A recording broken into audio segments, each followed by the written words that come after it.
Good evening, ladies and gentlemen, and welcome to America in Black and White, the podcast that delves into the diverse experiences and perspectives within our society. I'm your host, Charles King, and today we have a special guest joining us, the talented musician and community advocate, Guy Michel. Let me tell you guys a little bit about Guy. At the tender age of 5, in the heart of Haiti, Guy embarked on a musical journey that would shape his life forever. Learning to play the cello became his passion, refuge, and voice. It was in the rhythms of Haitian and African music that he first found his inspiration, paving the way for a lifetime of improvisation and innovation. His musical philosophy is rooted in the belief that the cello is not just an instrument but a vessel of limitless potential. He has dedicated himself to exploring and showcasing new possibilities, both in entertainment and education. It's about transcending boundaries and celebrating the rich cultural tapestry that music weaves. Throughout his career, he has had the privilege of sharing his gift with audiences around the world. Some of the most remarkable highlights include gracing the wedding of actress Vanessa Morgan and MLB star Michael Kopech, where the power of music united hearts in celebration. Two unforgettable features on the Latin TV show Mira Queen Bela allowed him to fuse genres and cultures, captivating viewers with the magic of the cello. His journey also led him to perform for two distinguished former presidents of Haiti, Jovenel Moise and Michael Martelli, where the cello transcended politics, serving as a unifying force. His commitment to music led him to become a proud member of the Recording Academy, where he continued to explore new horizons and contribute to the ever evolving world of music.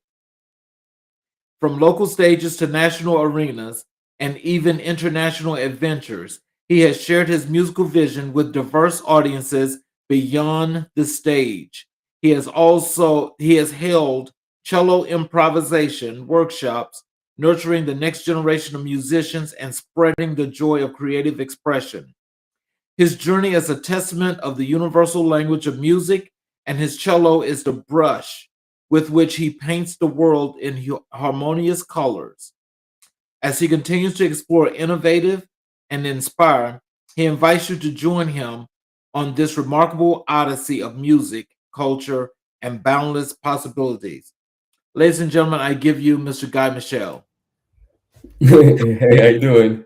Hey, thank you for joining us again today, and I definitely appreciate you being here. Is there anything you'd like to add to your bio? No, yeah, kind of. I don't know. Timberland has this company called Beat Club, and I have a couple of samples on his company. So something different. Oh wow, okay.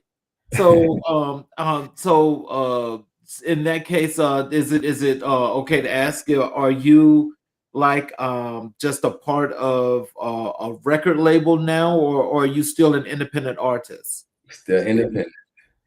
I don't blame you. I do not blame you. Um, so let's get right into this, and let's start by talking about your music and performances. How did you first get started in the music industry, and what inspires your creative process? Let me put down this because I'm like the glare is kind of like crazy.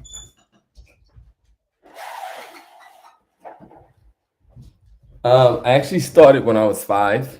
I'm the baby of 4 kids, Okay. and my dad and my mom both sang in a choir, and my older siblings played from the violin, piano, and viola.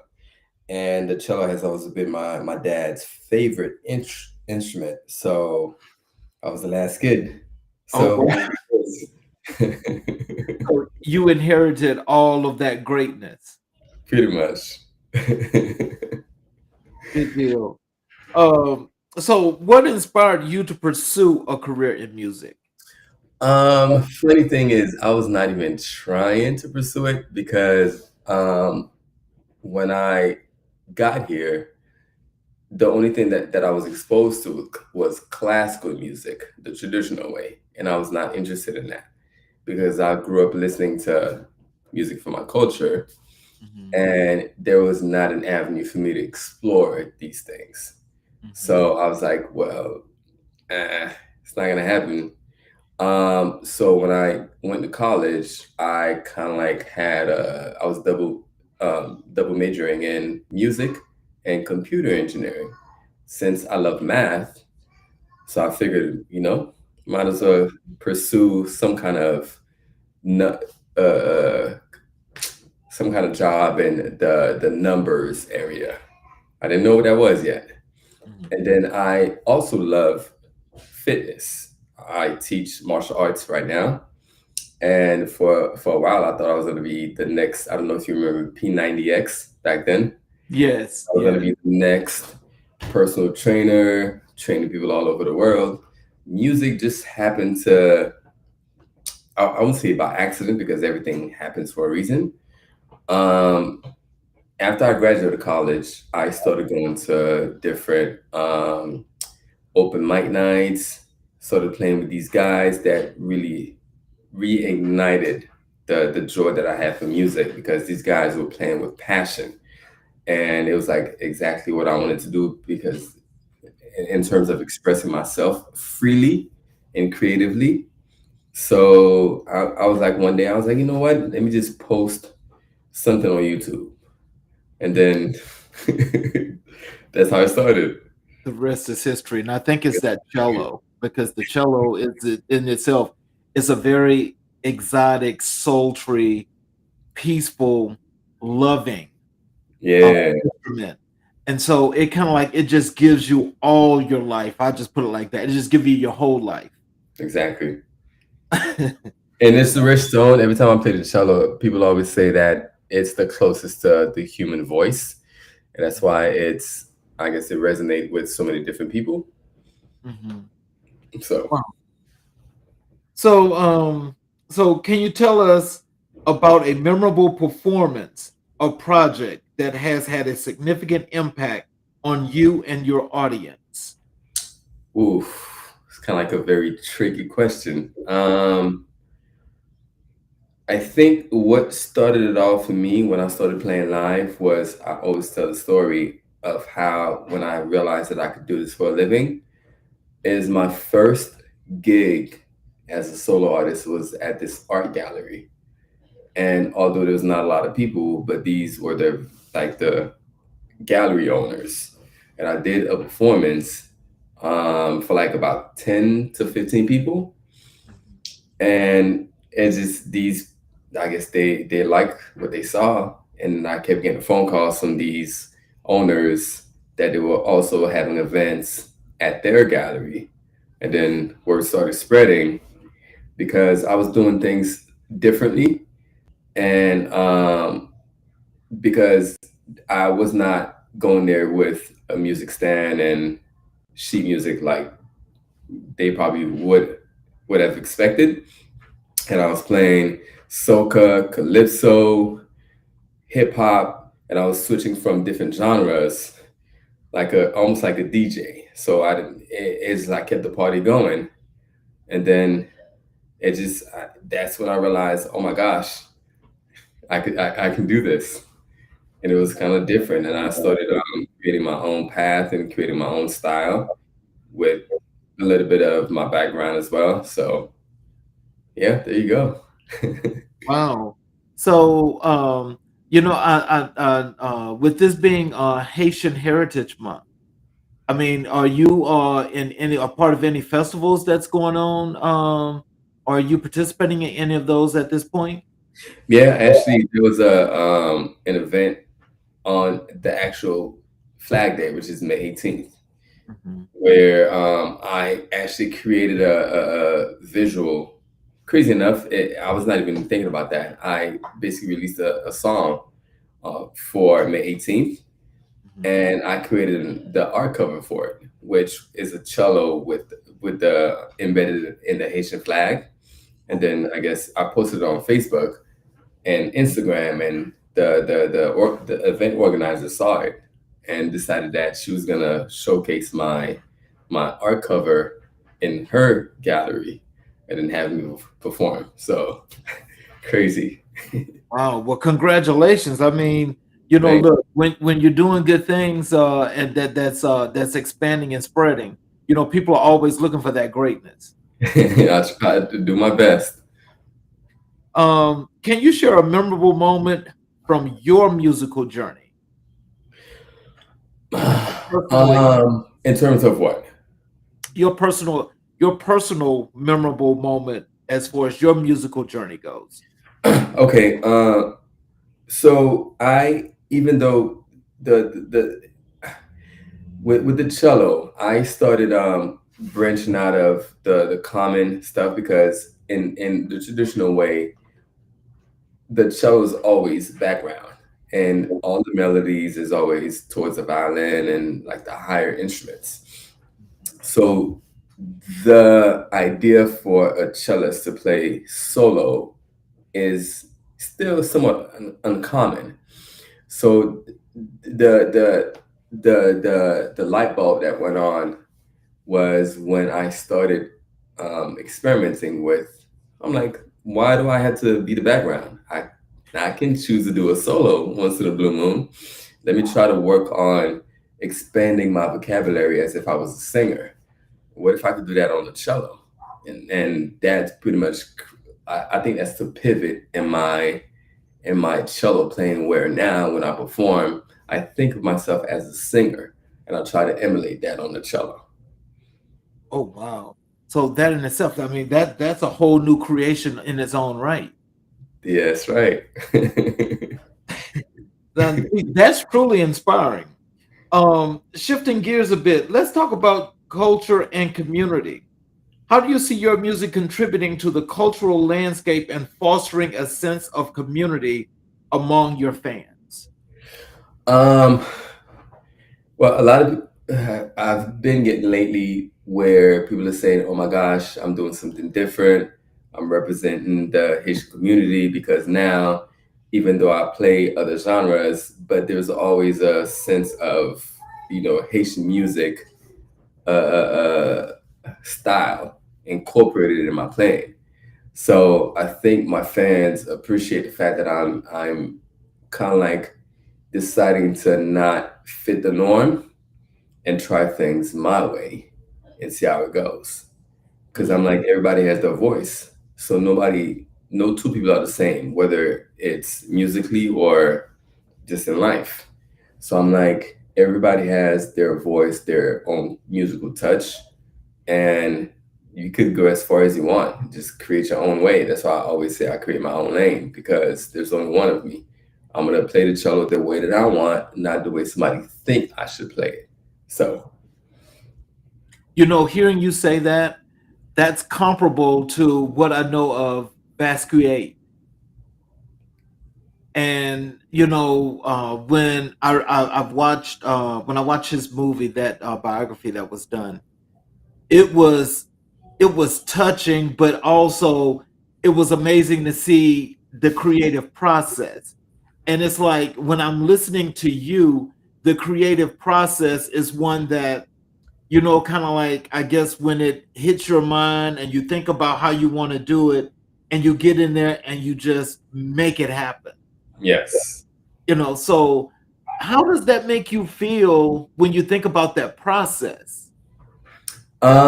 it actually is still somewhat surreal that like just an idea can just be translated through an instrument, and especially the fact that just out of the blue just was like, let me just go totally left field, and it was a huge risk.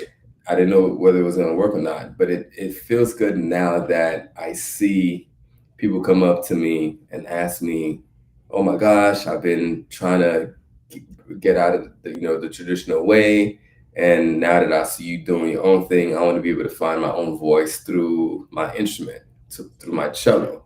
So it feels good that now I'm seeing that the traditional way is not the norm anymore. Now people like want to learn the violin or viola cello and just understand it and play the music they love. It's not just so the violin or the cello is made for a particular genre, which I love now. People are starting to see Mm, I mean, that's interesting.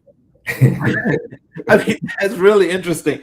I mean, being a creator, I mean, I think it's one of those things that, um, for a lot of people looking outside, I think it's like to see what an artist actually puts together, and when you see that final picture, and it's like it's one of those things that's when it's breathtaking. And so it's like when I heard you playing, on one of the posts that I saw you made that you did, and it's like I played it like about 5 or 6 times Wow. because you had that cello. It was howling. And I'm like, oh my God, that is just amazing. And thank you. What a lot of people don't realize is 99% of the time, I'm just making it as I'm playing. So Wow. even when I perform live, I don't have a set thing that I rehearsed. I'm gonna play it this way. It's just the music start playing and I start going, and it takes Wow. me wherever it takes me. Wow. See, I love that. See, that's why I need to have a big party and I need to have you playing. So, how do you approach songwriting and creating music? um, oof, it's kind of like the same improvisational stuff that I have. Mhm. I can start with just one note, and then I have another idea come to mind. I put it in to see it's kind of like a build up. I play, and maybe it's just a random. Sometimes I'm in a shower and a random tunes pop in my head. I Mhm. record it. I try to remember it. I play it, and then as I playing it, something else comes, and then I keep building like Legos. Oh, And wow. before you know it, I'm like, You it's not got the bad. whole building or the whole city. That's right. That's always how my brain works. It's incredible to see the impact that music can have on society.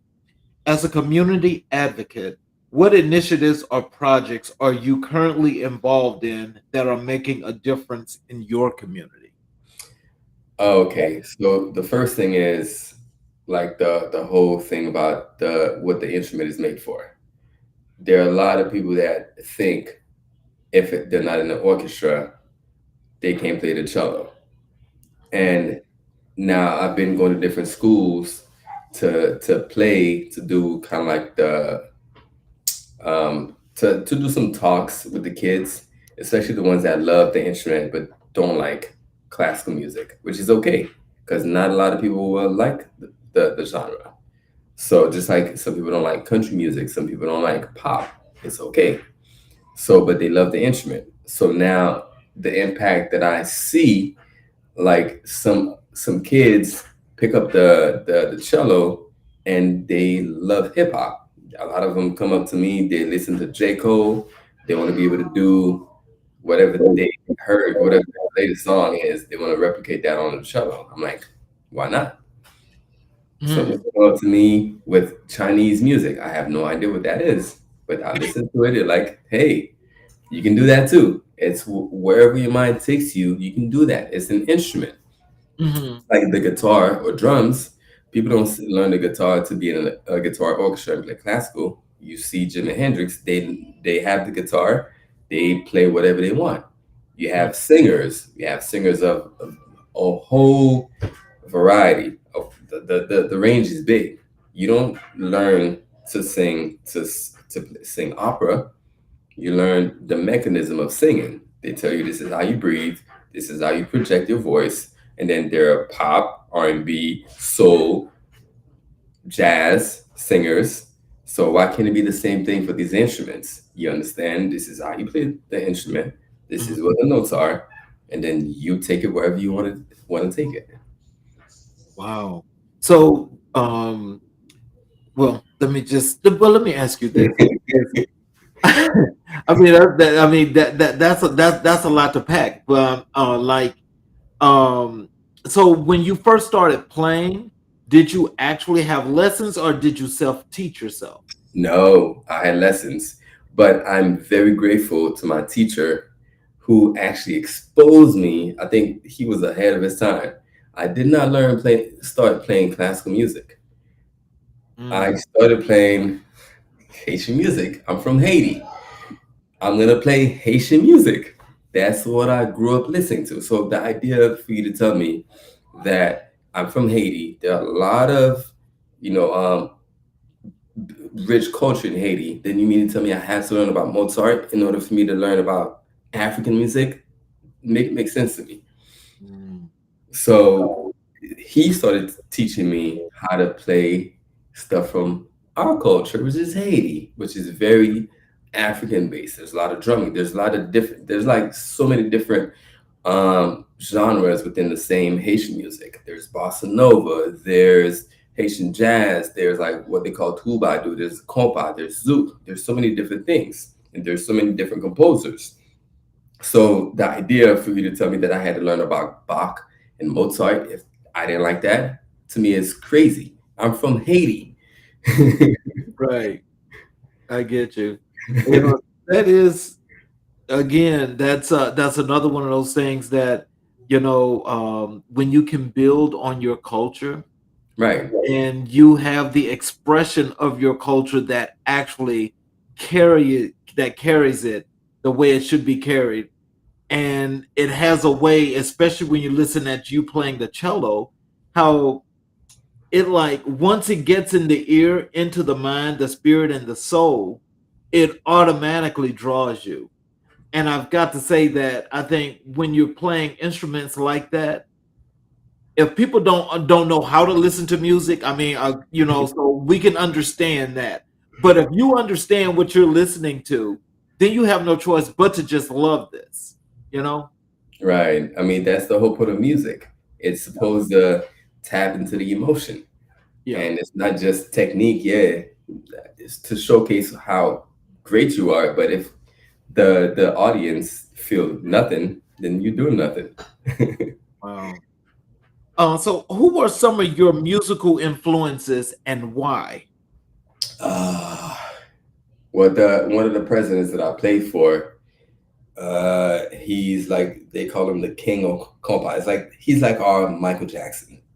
Okay. So I grew up listening to him. I grew up listening to like the old school stuff that my dad used to listen to. And when I moved here, I started listening to kind of like the hip hop, the because in Haiti I didn't listen to hip hop until I moved here. Then I started, oh my gosh, these guys when they rap, it's all rhythmic. So I started paying attention to that. Like how can I combine the rap side of it with the different rhythms and singing. So it's like rhythm plus melody. So I started listening to the old school like LL Cool J, all these guys when I moved here, and the 95 Coolio. It's like, because I moved here in 95. So like the old school hip hop, the Nas of the world, I started paying attention to how these guys rhyme. So I started emulating that on my cello. So these are the guys that I was like, oh, okay.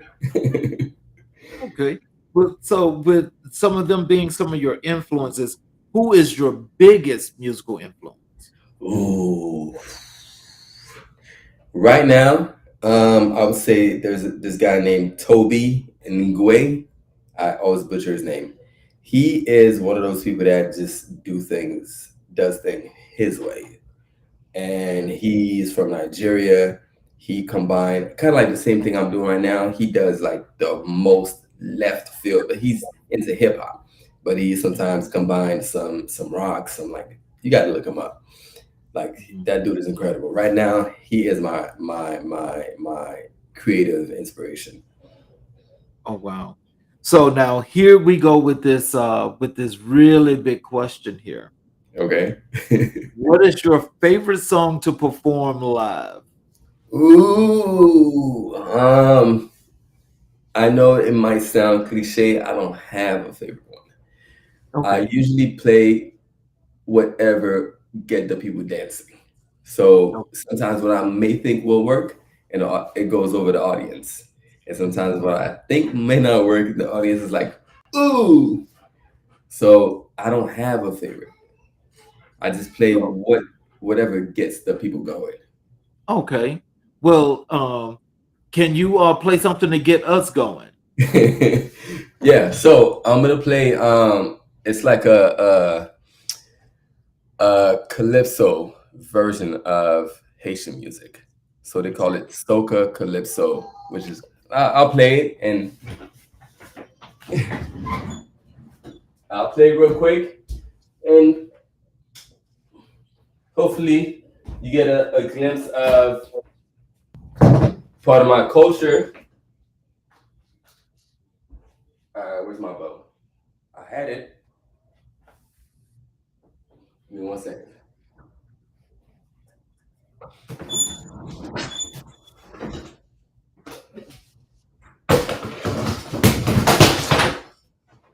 All right, got my bow.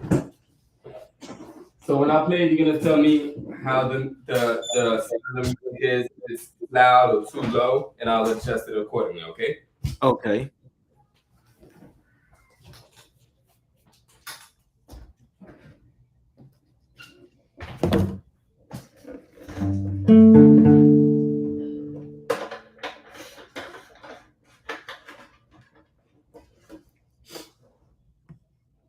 All right.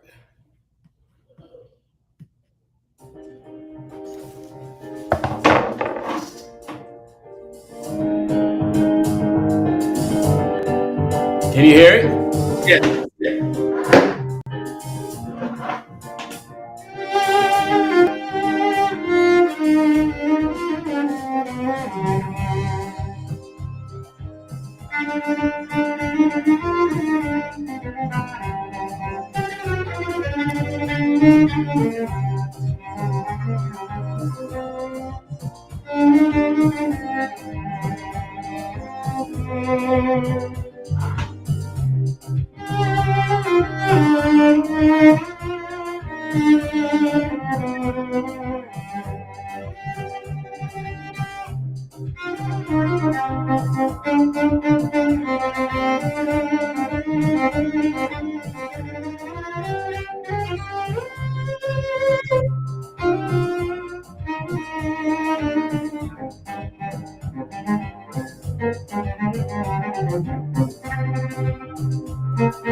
Hey, I thank you so much there.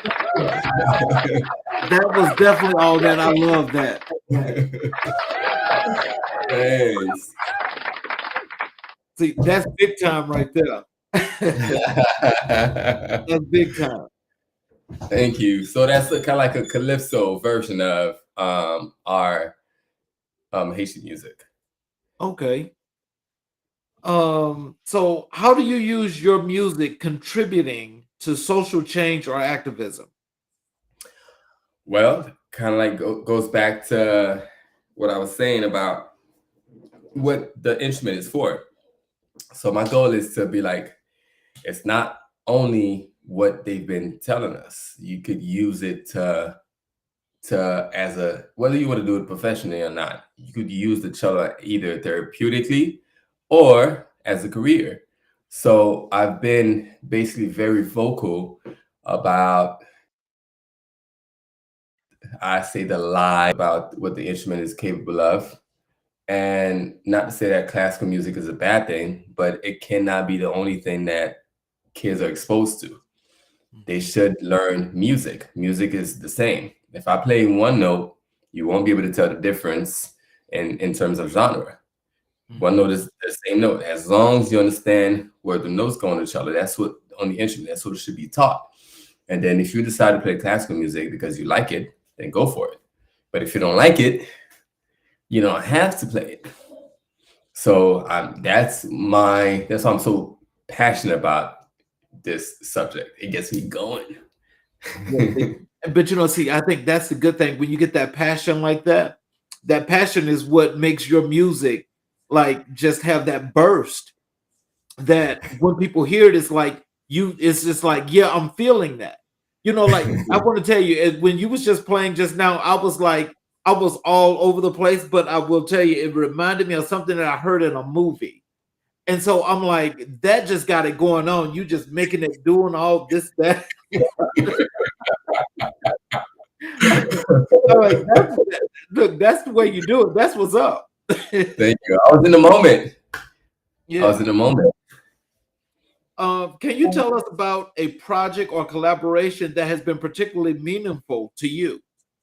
Oh, actually, the latest one. I just released a song called "Passionate Love," and although it sounds like a love story between a man and a woman, but it's really about my love for Haiti because of all the chaos that's going on right now.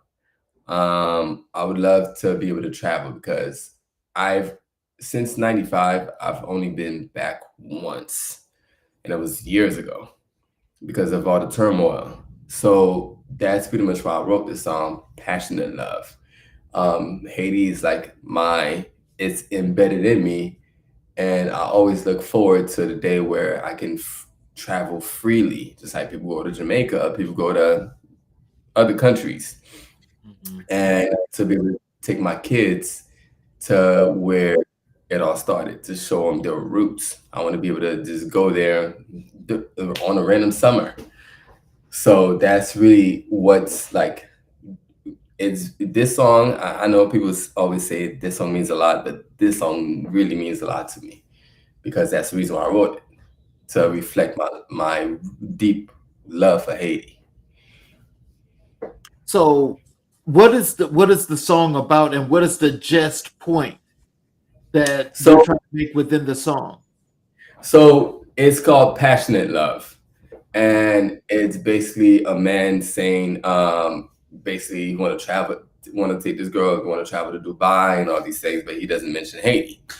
And basically, it's this girl saying she longs, although he's saying something, but she's saying something else. She's saying she longs for the days where she could just feel the breath, feel the summer, feel the heat, being able to just basically feel my body. So it sounds like a love connection, but it's really me feeling Haiti, and so it's feeling in my body where I can go to the beach and lay down and express myself and get involved back deep into the culture. So that's why the whole thing, feel my body, you know, passionately in love with me. So Mhm. that's pretty much what it is. Mm. How do you balance your music career with your advocacy work in the community? I think it's all one because music is the gateway to all the stuff that I believe in, and I utilize the connections, the network that I have in my music world to be able to reach out to help others who basically either don't think it's possible for them to have a career in music, or the ones who basically don't have the means to play music. I had a chance. Well, the only time I went back to Haiti, I did a couple workshops for a bunch of kids who are very talented, but didn't know as which directions to go, and they didn't think it was possible.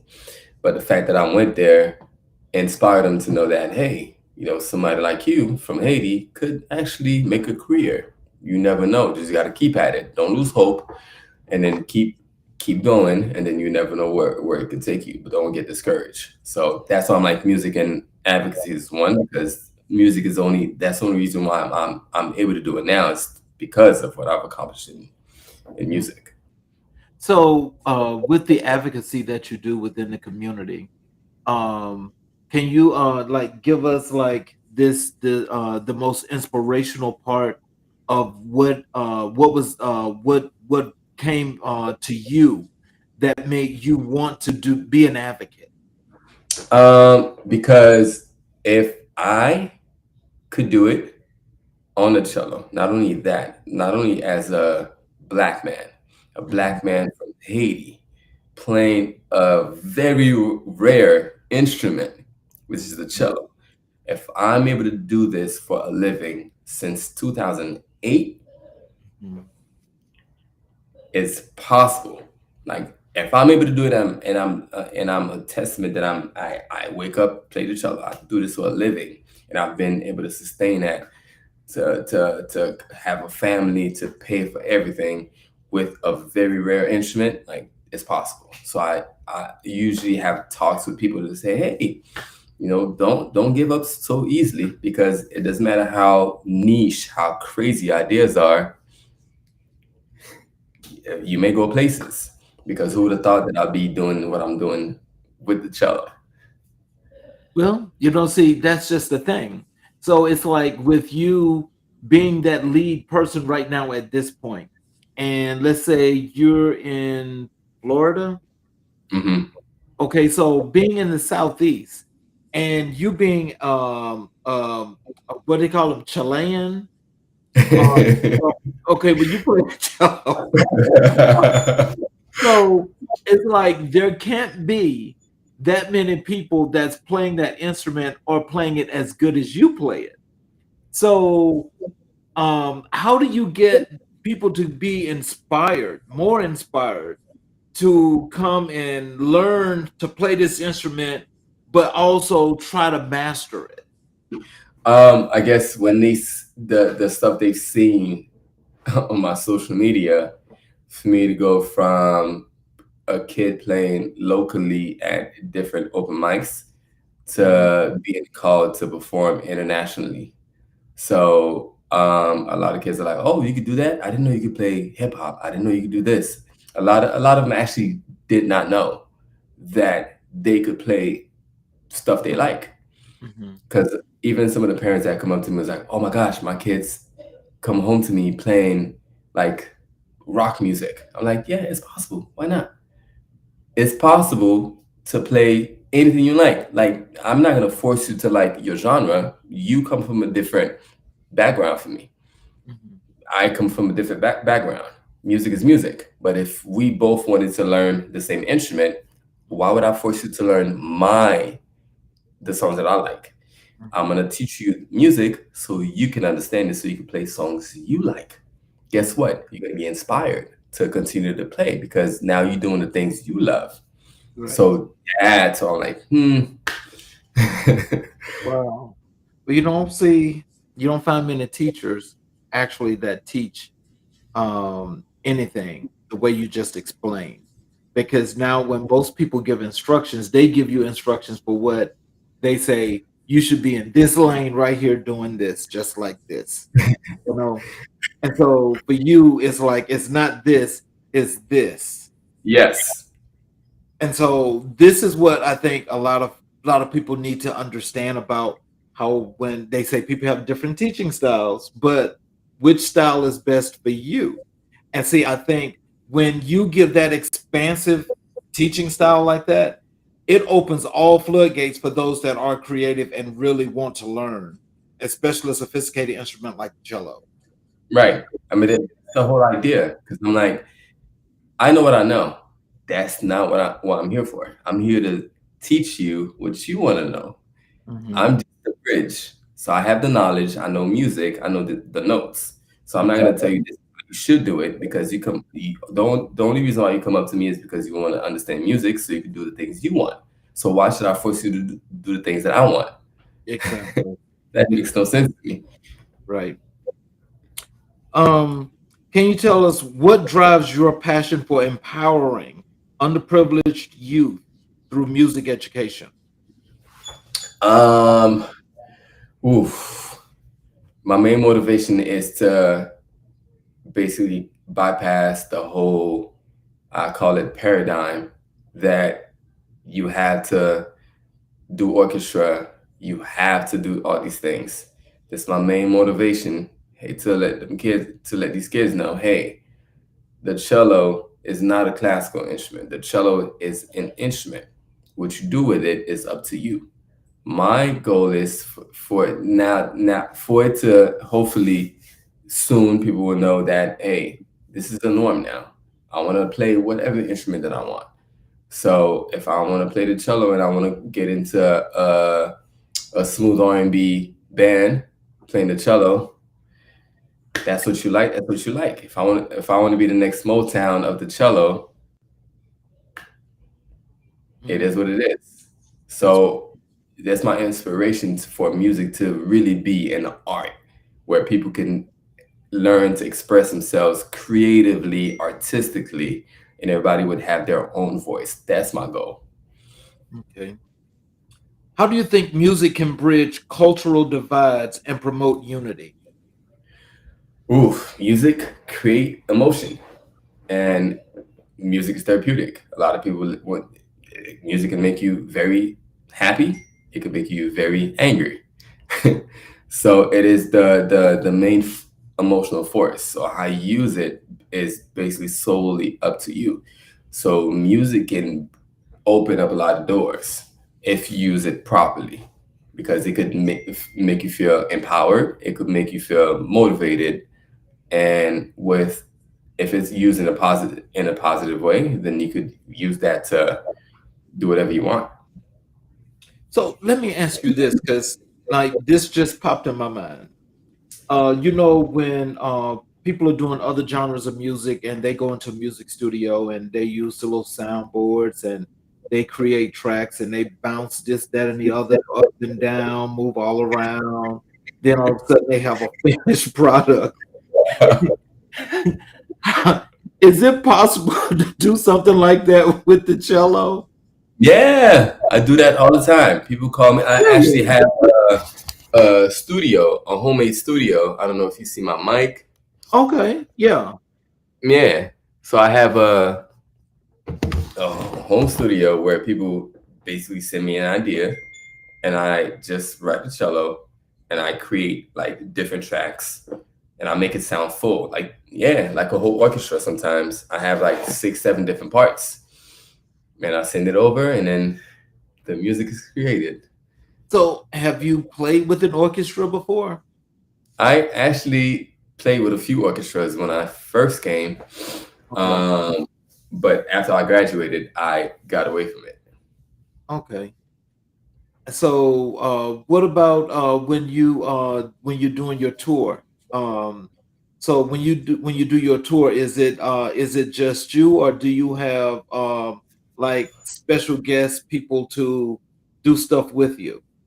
Yeah, sometimes people call only me, and sometimes I have, other people with me. I have this the past what 2 months, 2 months ago, I went to Turks and Caicos, and I played with it was me and this violin guy. It was only two of us Hmm. entertaining for a weekend.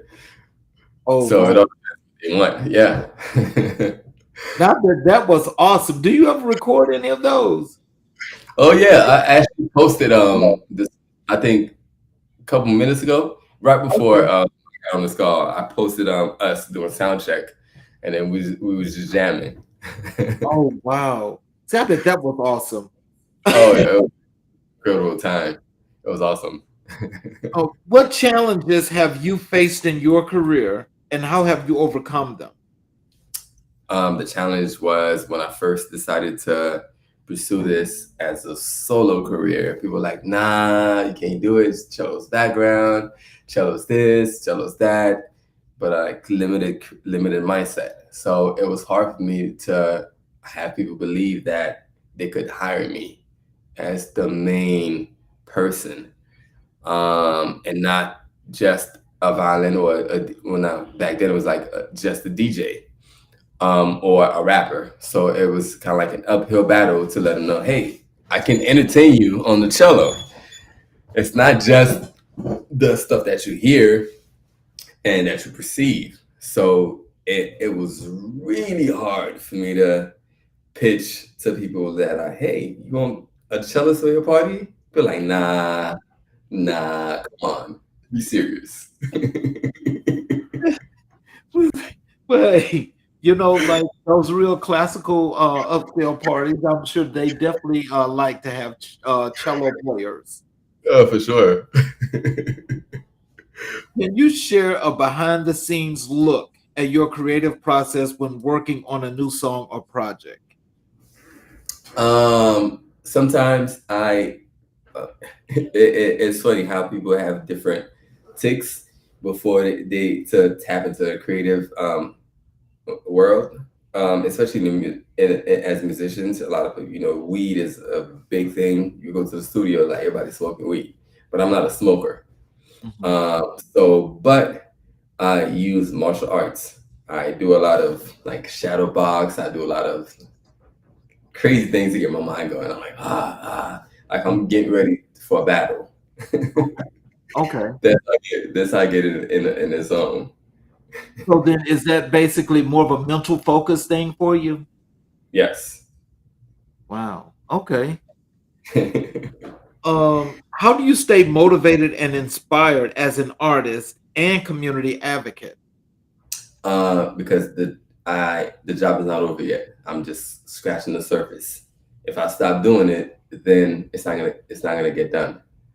So Mhm. I have to keep going because what I want to see, what I see in my mind, I have to see it through. So every time I feel like, come on, somebody else could do it, I'm like, nope, nope, has to be me. I started it. I have to make sure it comes to life. So that's what keeps me going. So so let's just say in that whole process, do you have a ritual that you like to get in that you like get to you do before you actually perform? Um, no. Sometimes yes. It depends on the event. I usually take a shot. Oh, really? So Take the a shot shot. gets you ready. I walk around. I'm like, yo, we got this. Let's go. Keep talking to myself. Sometimes I'm like, maybe somebody's looking at me like I'm crazy. Like, yeah, let's go, Gee, let's go, let's go. You can do this. I'm like, I'm doing all these crazy things. See, and I think that's one of the special things about being an artist is because when you guys are in that creative process, the creative process looks like it's one of those things that can be like it's just stuff you throw on the wall. And so when you throw it on the wall, I mean, it looks like to the eye of somebody else, oh, that don't stick. But when it sticks for you, it sticks, and you're like, yep. and you can Yep, connect dots. exactly. So it's unless you understand it, it seems like we're just being crazy, but we're not. It's like organized chaos. Yes. Yeah. What advice would you give to young musicians looking to make a positive impact through their music? Discover your own voice.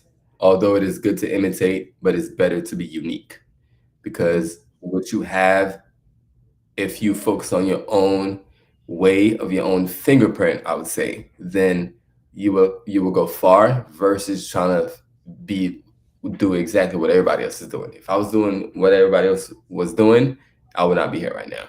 I decided to do things my way because I realized my uniqueness and I tapped into that hard. So that's my advice. Be yourself. There you go. You know something? Now this is something else when I hear you say that, that makes me think of a musician that I've loved all my life. That's Prince. Prince was just like what you just described. I love Prince. And a lot of people just they didn't get it. And No, they didn't get it. They was just like, no, that's a little bit too much for me. But it was very simplified. It's to the point. This way. because people will always talk about Prince 100 years from now because Yes. Prince is an icon because he Yes. did things his way. Yes. And that's where you're heading to icon status, right? That's the plan.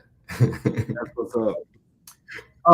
So when, if you had to give advice to young aspiring musicians, what would that be? Be patient because now everybody's focusing on going viral Mm, and they give up so easily. They don't understand it takes 20 years for the overnight success. And when they see me perform international, they don't understand that it started obviously when I was 5. And actually, my career started in 2008.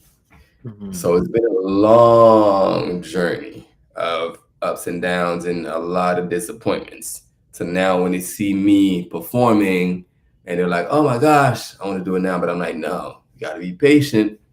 Don't fall into the whole going viral. We expect to post one video and then somebody's gonna call you and then you're gonna sell out Madison Square Garden. That's not how it works. That's definitely a dream.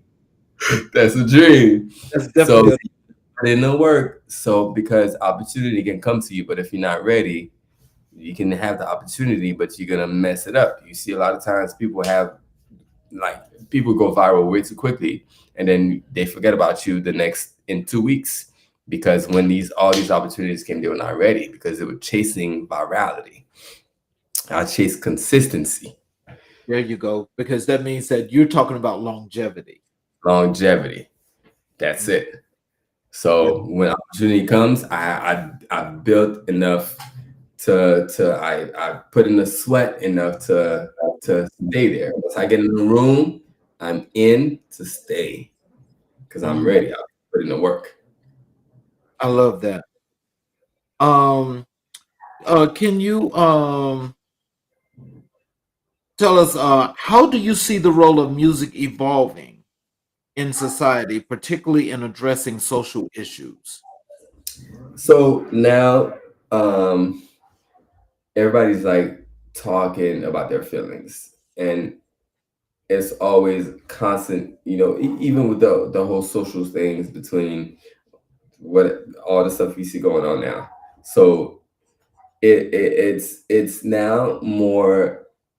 There's a blend of so many different things, especially in the music world. Back then, it was like a certain way, but now people are tapping into different genres. You see Beyonce trying to go country. You see all the Latin people trying to play house music. So now I feel like as a creative, if you are not expanding your mind, you will be obsolete. If you only think like the traditional way of doing concerts and everybody sit down, they don't clap until everybody stay quiet and you all dress in tuxedos. If that's your way of performing all the time, then you will be in a couple of years irrelevant. So you have to constantly reinvent yourself to see whether you like it or not. The world is moving. So if you try to stay in the past, you like the past. Well, so I'm happy to hear that you like the past. However, the world doesn't care what you like. It is going to keep on going. Even the way we made music back then is Right. different. So Mhm. you got to evolve. Right. Um, so when you think about, let's say you started in 2008, and Hmm. let's go back to 1995, and you're 2008.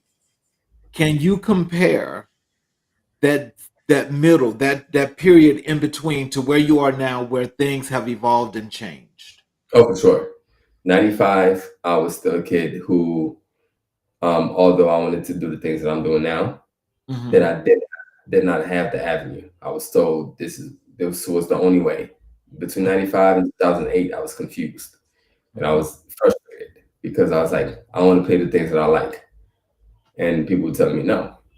Hmm. So, and because I wanted to study music, I had to, I guess, play the game, fall in line. Hmm. But the minute I graduated a couple years after, I was like, you know what? There's nothing that's gonna force me to. I'm not gonna go back to school to study. So I might as well pursue what I want. So Hmm. in 2008, I felt liberated to do things my way, and then I did Oh, it. wow. Just like that. Just like that. So how does how does technology or IT, how does that play its part now in the music industry? I feel like as a musician, you have to at least have a little bit of knowledge in technology, whether it's sound, because now a lot of people are playing electronic music, electronic instruments. So the days of just taking the acoustic are over. So, well, now I would say over, but less and less people take them.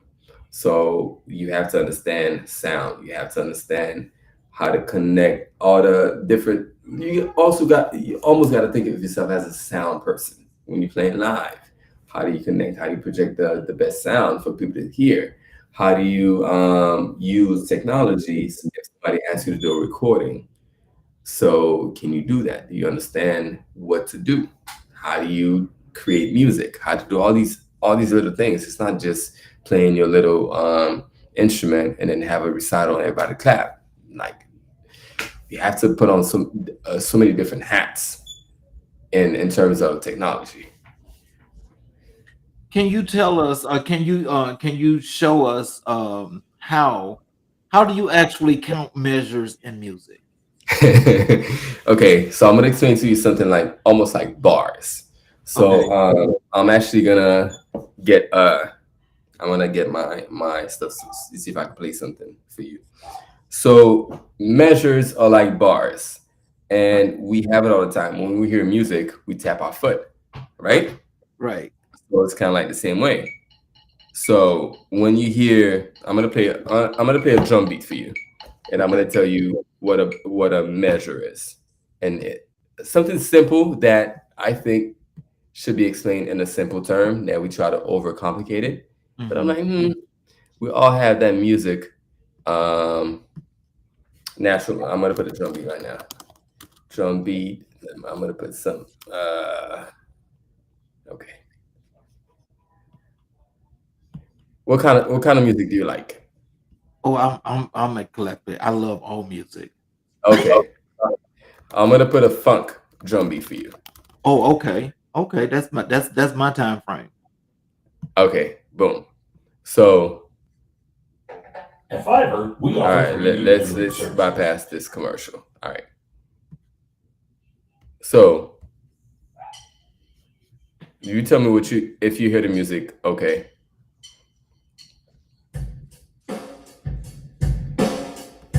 Yes.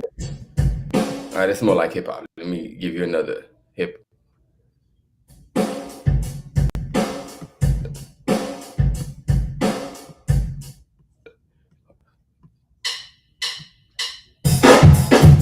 Okay. Kind of like b boy, right? Yeah. Okay. So You hear that? Dun, dun, dun. Do you hear that?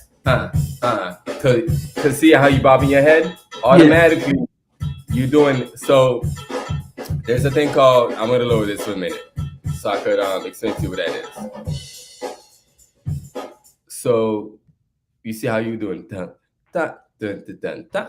Yeah. Okay, so there are different kind of beats. The measure tells you how long the beat is. The measure is. Okay. So if a measure is big, sometimes it tells you it has 4 bars, 4 beats per measure. So Oh, every time you do dun dun dun dun, the measure is done. So you move on okay. to the next one. So sometimes Okay. you have 3 beats per measure, 2 beats per measure, 6. It all depends on what they have. So sometimes people tell you to play a 4 bar in common terms, 4 bar 9. So that means it's 4 beats per measure. So ta ta ta ta. So I'm gonna play it again, and then I'm gonna show you what that means. So if we're doing a four bar or 4 beats per measure, Uh-huh. okay. 1, 2, 3, 4. 1, 2, 3, 4. 1, 2, 3, 4. One, two. So every 4 means the measure is done. Then you Okay. go to the second measure. Okay. Does that make sense? Yeah. Okay. So see, no wonder they say musicians make the best mathematicians. Pretty much, because it is very no, it is very related, especially fractions and stuff like that. And Right. that's why music and math are very related, because when you get into the higher math, Right. it makes sense how music is frequency and all that. Like, I mean, I get nerdy and all, but So that's why you have to be able to listen, right? that's right. Listening is everything. Listening is music. That is cool. That's cool. I appreciate that because, like, sometimes I like to know those things because when it just comes to music in general, sometimes, and just being around those that are musicians, and you know how they like to talk the musician talk, so it's like, oh, wait a minute, let me make sure I understand that, so you have to know exactly what sometimes what they be meaning. But what I like about it is I think about when you talk about how you have to measure these beats like that. And Hmm. it's just amazing that to the ear, sometimes you can hear it, but to know that people can hear that, and some of you musicians can do like 5 and 6 things while that's going, and like doing all that mixing and all that kind of stuff. I find that fascinating. I the way that I try to explain it is like you could chew gum and tie your shoes at the same time. You don't think about it anymore. You already gone past that. You done chewed the gum, you done walked, you done did everything else. Then you say, okay, it's done. So it's kind of like that. When you hear it, I could listen to it, and I'm playing so many different, because it's one of those things that is when I explain it in simple terms, it makes sense because you don't think about it. You're having a conversation while you're tying your shoes. Hey, I'm coming, I'm coming. While you're tying your shoes, you don't think about it anymore Right, because it's second nature. So the deeper you get into it, you don't have to really think, because now it's you see it. right. So when you was talking about Mozart and those other folk, and that just doing a comfortable thing as to when you first start playing the cello, how are you how do you feel about most classical music or musicians? I mean, like, do you think that some of their stuff actually can come into play, that that you're able to use it with your stuff, or what do you think about them? I always say the more genre you know, the well-rounded you are. When I speak about classical music, people think I'm trying to bash it. I'm Hmm. not, because if I understand jazz and I understand classical, I'm able to play bluegrass, country. That makes me a better musician. However, the way classical music is taught is where I'm like, do I disagree with? Because when you first learn, they just put a sheet music in front of you, and they tell you have to play it exactly the same way. There's no improvisation. There's no creativity.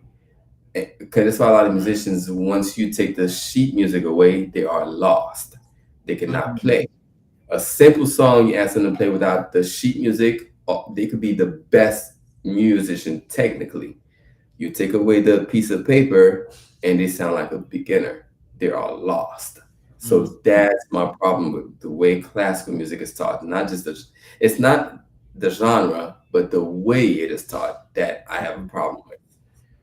mm. Can you share a personal story or experience that has shaped your perspective on the power of music? Ooh, personal experience. I think, ooh, it's kind of like this is a deep question. It's making me think. Um, I mean, music has always, I guess, because I've always been around it. There are times where when I feel kind of like unmotivated, and there may be a song that I grew up listening from my dad and my parents. When I listen to it again, I'm like, ooh, it reminds me of it takes me to that place where no matter what's going on currently, I can kind of like temporarily forget about it and go back to that Okay, specific time. And okay. then that calms me where I'm like, okay, now it feels better. Kind of like, I think music, that's what it does for everybody, not just me. Mhm. Listen to your favorite song. Oh my gosh, yes, it makes you temporarily forget about your problems. Right. Well, no, you're actually right about that because I know sometimes, just depending upon the feeling, it just depends upon the music that I play. And so it's like I know when I play jazz, I'm like totally relaxed, just Hmm. totally relaxed, and I can move about and do what I got to do and not even have a problem. Not even have a Yeah. problem. And I've done a whole lot, before I know it, and it's like, oh wow, okay, I'm done. But that's just being relaxed. It gets you in that creative state. Yes, sir. Yes, sir, it does. What are your goals and aspirations for your music career and advocacy work in the future? My dream is for the when people hire a cellist to not be background, and just like you have Nas and Jay-Z do a collab right next to each other. Mhm, I look forward to the day when people, let's say Beyonce. I'm gonna use Beyonce because she's big.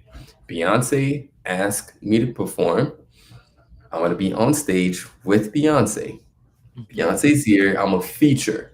It's not like I'm gonna be lost in the shadow somewhere deep where nobody sees me because I'm gonna be part of the orchestra pit.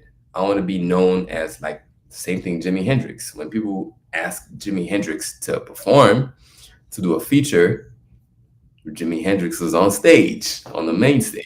what you talking about? Jimi Hendrix was the man. He was the man. So I'm like, this is my vision Mm, for these kind of instruments. People call me, I want to be right then and there. Hey, give it up for I'm going. mhm. So that's the dream. So, just so that's is that like a big collaboration? Yes. For me for people to see this instrument as like a feature, just like any other. You ask another singer to play with you, you're not gonna put them way in the back, and then unless you even the backup singers, you still see them. Mhm. So why not us? Right. So how do you connect with your audience during live performances and engage with them on a deeper level? Um, I'm a social guy, and I've always been silly, Mhm, and I use my I guess my social abilities kind of like an MC to mhm, not just stay up here because I realize if I just stay up here, people may clap, but the minute the event is done, you're an afterthought. So I want to give them something they remember. Oh my gosh, I remember this guy dancing with me on the cello. And while I was, he's playing the stuff that I like, and then he was hype. He was on the table. He was like, that's how I engage my audience. Are you ever going to do a music video? Eventually, actually, I have actually two music videos that I did, but I want to start doing more of these things. Mhm. I kind of got Well, lazy, if I'm honest. just took you a little mini break. Yeah, that's right. What message or emotion do you hope your music conveys to listeners? um, from happy to feel good to sad to I want to roller coaster. I want to take you on a journey. It all Mhm. depends on the kind of music, but nothing negative though. Whatever that emotion is going to be some kind of positive emotion. Okay. Because you know, again, I go back to like I say that last post that you did, you was playing. I'm like just telling you that. I mean, I can't even describe that, but I just want to tell you that that was truly awesome. And Wow. you say you just how you just sit there and you just do that just to do it. I mean, it was just amazing because it's like everything that was coming through those strings was like was like sending pulses of messages, but they were good Wow. messages that just captivated, you know? And you know, that's why well, we ain't got to that part yet, but you know, just in the end, I mean, I want to make sure that you be able to tell people where they can catch your performances. How do you navigate the intersection of artistry and social responsibility in your work? Um, well, in terms of artistry, I just like to experiment.